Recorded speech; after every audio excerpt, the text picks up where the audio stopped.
ரெண்டாவது, நாடாளுமன்றத்தில் இந்த மனித கழிவுகளை மனிதர்களே அப்புறப்படுத்துறதுனால இந்த 5 காலத்தில் கிட்டத்தட்ட 433 பேர் இந்தியா பூரா உயிரிழந்திருக்கிற செய்தியை நம்முடைய நாடாளுமன்றத்தில் அமைச்சர் அவர்கள் தெரிவிச்சிருக்கிறது ரொம்ப ரொம்ப வருத்தம் அளிக்குது. இவ்வளவு நாகரிக உலகத்தில் கூட இன்னமும் மனித கழிவுகளை மனிதர்கள் தான் அப்புறப்படுத்தணும், சாக்கடையில் மனிதர்கள் தான் இறங்கி சுத்தப்படுத்த வேணுங்கிற ஒரு மோசமான நிலைமை இருப்பது ரொம்ப ரொம்ப வன்மையான கண்டனத்துக்குரியது.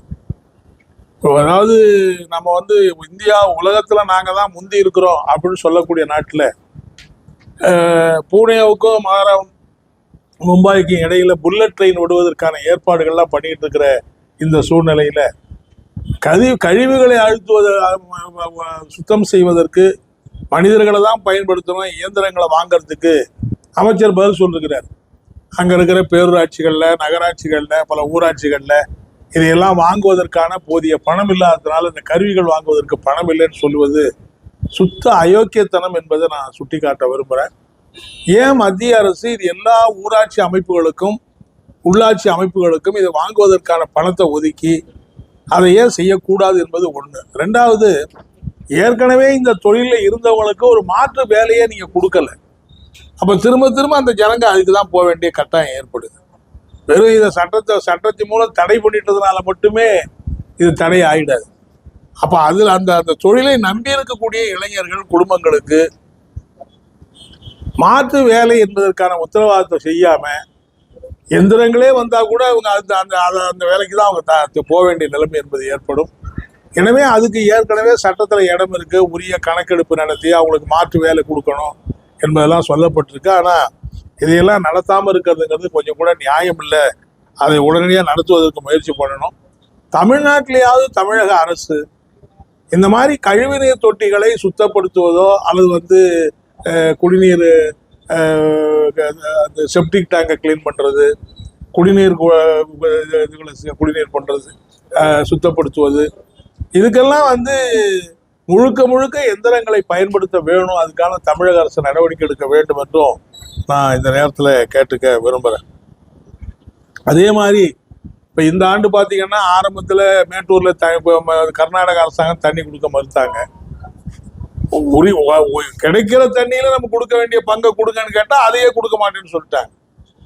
ஆனால் ஒரு குறிப்பிட்ட காலத்துக்கு பிறகு அளவுக்கு அதிகமாக மழை பெஞ்சு அங்கே தண்ணியை தேக்கி வைக்க முடியாத நிலைமை ஏற்பட்டு பூரா தண்ணி இப்போ தமிழ்நாட்டில் திறந்து விட்டு தமிழ்நாட்டில் அந்த தண்ணி போய்கிட்டு இருக்கிற நிலைமை என்பது ஏற்படுது. கிட்டத்தட்ட கணக்கு பார்த்தீங்கன்னா இது வரைக்கும் ஒரு 60-70 டிஎம்சி தண்ணி தேவை அது தமிழ்நாட்டுக்கு கடலில் போய் கலக்கிற நிலைமை என்பது ஏற்பட்டுருக்கு. இது ஆரம்பத்திலேயே கொஞ்சம் கொஞ்சம் தண்ணியை குறைச்சி அவங்க அணையில் இருக்கக்கூடிய நீர்மட்டத்தை குறைச்சிருந்தா கூட இந்த கிடைக்கிற தண்ணியை இவ்வளோ வேகமாக திறந்து விட்டுருக்க வேண்டிய அவசியம் இல்லை. அந்த தண்ணி முதல்ல இருந்தா கூட நம்ம கொஞ்சம் பாசனத்துக்கெல்லாம் பயன்படுத்திக்கலாம், குறுவையும் நம்ம சாகுபடியை மேற்கொண்டிருக்கலாம்.